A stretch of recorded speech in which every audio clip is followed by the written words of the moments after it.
Hello, എൻ്റെ നാട്ടിലെ അമ്പലത്തിലെ ഉത്സവമാട്ടോ. ചൊവ്വാഴ്ചയായിരുന്നു ഉത്സവം. ഞാനും പാറും കൂടി നമ്മുടെ കടയൊക്കെ അടച്ച് വീട്ടിൽ ചെന്ന് കുളിച്ച് അമ്പലത്തിലേക്ക് പോവാട്ടോ. പോകുന്ന വഴി തന്നെ നമ്മുടെ വെടിക്കെട്ടൊക്കെ തുടങ്ങിയിട്ടുണ്ടായിരുന്നു.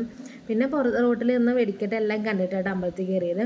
കഴിഞ്ഞ കൊല്ലം എന്ന് വെച്ച് കഴിഞ്ഞാൽ അമ്പലത്തിൽ വെടിക്കെട്ട് മാത്രമല്ല, താലപ്പൊലി ഉണ്ടാവാറുണ്ട്, അതുപോലെ ചെണ്ടമേളം ഉണ്ടാവാറുണ്ട്. പിന്നെ അതുകൂടാതെ തന്നെ കാവടിയും കാര്യങ്ങളും എല്ലാം ഉണ്ടാവാറുണ്ട് കേട്ടോ. പക്ഷേ ഈ തവണ എന്തോ പ്രശ്നം വച്ച് കഴിഞ്ഞപ്പോൾ അതൊന്നും പാടില്ല എന്നൊക്കെ പ്രശ്നത്തിൽ കണ്ടുകൊണ്ട് ചെണ്ടമേള ഒഴിവാക്കി, താലപ്പൊലി ഒഴിവാക്കി. കാരണം വെച്ചാൽ നല്ല ഭംഗിയായിരുന്നു, അതൊക്കെ ഒഴിവാക്കി കേട്ടോ എല്ലാവരും. അതുകൊണ്ട് പിന്നെ ഈ തവണ താലപ്പൊലി മാത്രമേ ഉണ്ടാവുള്ളൂ. ഞങ്ങൾ ചെന്നപ്പോഴത്തേക്കും താലമൊക്കെ വന്ന് കയറിയിട്ടുണ്ടായിരുന്നു. പിന്നെ പുറത്ത് നിന്ന് ഇതൊക്കെ കണ്ടു. പിന്നെ ഞങ്ങളുടെ അമ്പലത്തിലെ പ്രത്യേകത എന്ന് വെച്ചാൽ അന്നദാനം ഉണ്ട്. അന്നദാനം വൈകുന്നേരമാണ്, രാത്രി കേട്ടോ. കാരണം വെച്ച് കഴിഞ്ഞാൽ ഇട ദിവസമാണല്ലോ, അപ്പോൾ എല്ലാവർക്കും ജോലിക്കൊക്കെ പോകുന്ന ആൾക്കാരാണല്ലോ. അപ്പോൾ ഉച്ചയ്ക്ക് ഈ പറഞ്ഞ ആരും ഉണ്ടാവില്ല, കുറച്ച് ആൾക്കാർ മാത്രമേ ഉണ്ടാവുള്ളൂ. അപ്പോൾ വൈകുന്നേരം ആകുമ്പോൾ എല്ലാവർക്കും കൂടാം, ജോലി കഴിഞ്ഞ് വരുമ്പോൾ എല്ലാവർക്കും കൂടുകയും ചെയ്യാം. എല്ലാവർക്കും അങ്ങോട്ടും ഇങ്ങോട്ടും കാണാനൊക്കെ പറ്റുമല്ലോ. പിന്നെ ഡാൻസ് ഉണ്ടാവാറുണ്ട്.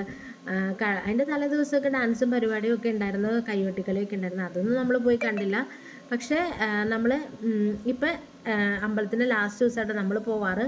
പിന്നെ നമ്മുടെ അമ്പലത്തിൽ ഇലയൊക്കെ ഇട്ടാണ് പ്രസാദമൊക്കെ തരുന്നത്. അടിപൊളി അന്നദാനം കേട്ടോ. നാട്ടുകാരും ഒക്കെ കൂടി നടത്തുന്നതാണ്, നല്ല രസമാണ്. അങ്ങനെ നമ്മുടെ അമ്പലത്തിലെ വെടിക്കെട്ടൊക്കെ കഴിഞ്ഞ് നേരെ അകത്തേക്ക് കയറാമെന്ന് ഓർത്തു കേട്ടോ. നല്ല തിരക്കൊക്കെ ഉണ്ട് കേട്ടോ, നല്ല രസമാണ്, നല്ല തിരക്കൊക്കെ ഉണ്ട്.